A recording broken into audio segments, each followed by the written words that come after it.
Dans le cadre de la campagne En tête, réfléchissons à ce phénomène de la charge mentale.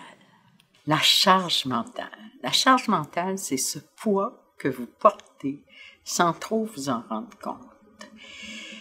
Quand on fait un effort, on a la fatigue de cet effort-là, il y a un début et il y a une fin.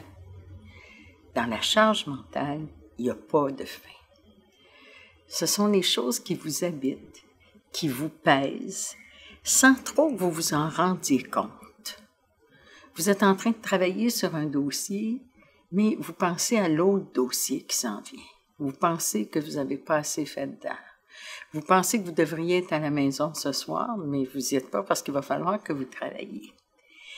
La charge mentale, ce sont toutes ces préoccupations qu'on a, qui sont parfois à faible bruit. Des fois, ça nous dit fort, faudrait que je sois en train de faire d'autres choses. Des fois, ça nous dit fort, j'ai trop de responsabilités.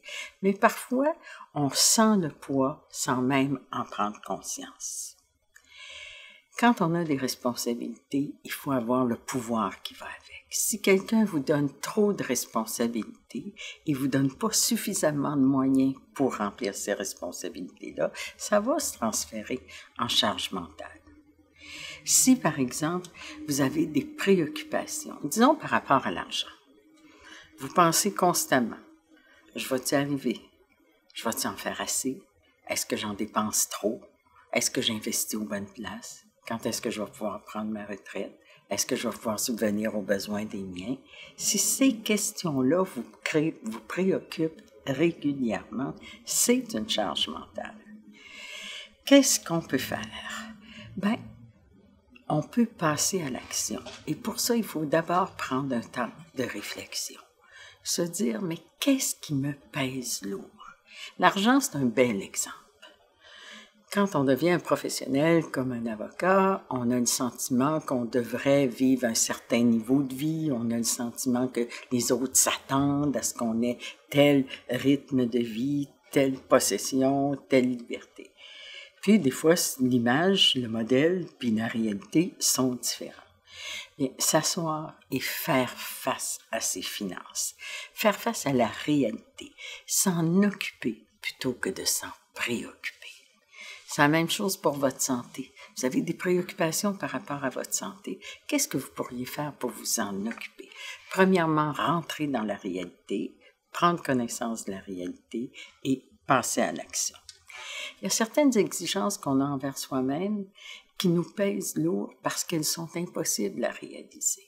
Je donne l'exemple de la conciliation travail-famille. Si vous avez eu une image d'un père qui était toujours à l'extérieur et qui remplissait beaucoup de responsabilités professionnelles et d'une mère qui remplissait beaucoup de responsabilités familiales, vous avez ces deux modèles-là. Mais si vous essayez de faire exactement la même chose que votre père plus votre mère, vous n'y arriverez pas parce que vous, c'est pas deux vies que vous avez, c'est juste une vie.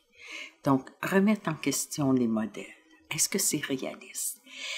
Tenir compte de qui on est comme personne plutôt que de tenter de correspondre à une norme, à l'image que les autres ont de nous. Prendre un portrait de la situation, passer à l'action, agir pour aller chercher l'équilibre de ce qui vous convient à vous et enlever un peu de charge sur vos épaules.